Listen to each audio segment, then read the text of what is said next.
सभी भक्तों को राधे राधे। जय श्री कृष्णा, जय माँ लक्ष्मी। भक्तों, आज हम सुनेंगे नरक चतुर्दशी अर्थात रूप चौदस अर्थात छोटी दिवाली की कहानी। दीपावली पर्व की ठीक एक दिन पहले मनाई जाने वाली नरक चतुर्दशी को छोटी दिवाली, रूप चौदस या काली चतुर्दशी भी कहा जाता है। मान्यता है कि कार्तिक कृष्ण चतुर्दशी के विधि विधान से पूजा करने वाले व्यक्ति को सभी पापों से मुक्ति मिल जाती है। इसी दिन शाम को दीपदान की प्रथा है, जिसे यमराज के लिए किया जाता है।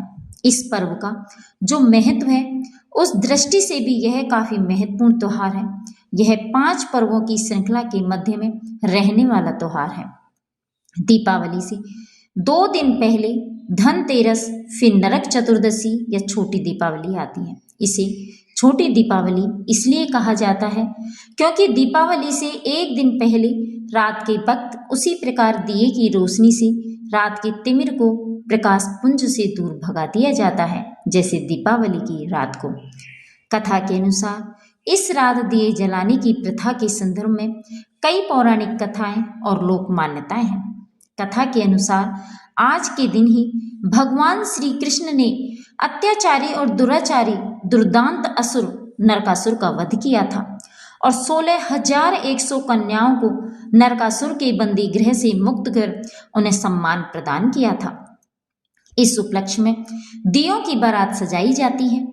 इस दिन के व्रत और पूजा के संदर्भ में एक दूसरी कथा यह भी है कि रंतिदेव नामक एक पुण्य आत्मा और धर्मात्मा राजा थे।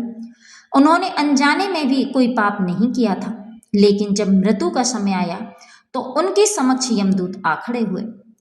यमदूत को सामने देख राजा अचंभित हुए और बोले, मैंने तो कभी कोई पाप कर्म किए ही नहीं, फिर आप लोग मुझे लेने क्यों आए हो? क्योंकि आपके यहाँ आने का मतलब है कि मुझे नर्क जाना होगा।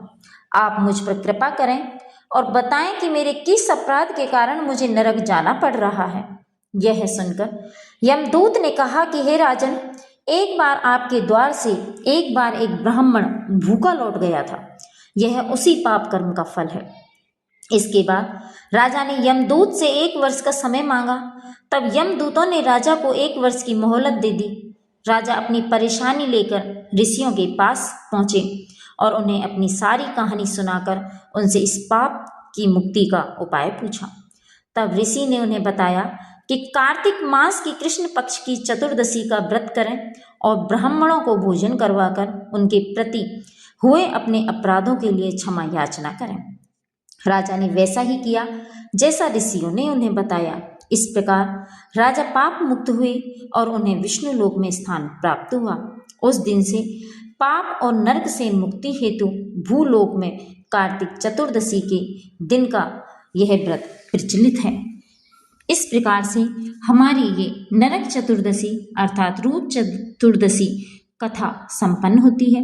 भक्तों, यदि आपको हमारे द्वारा सुनाई हुई कथा अच्छी लगी तो लाइक करें, कमेंट करें और चैनल को सब्सक्राइब करें, जिससे आगे आने वाली और भी कथा और कहानियाँ आपको समय समय पर मिलती रहे।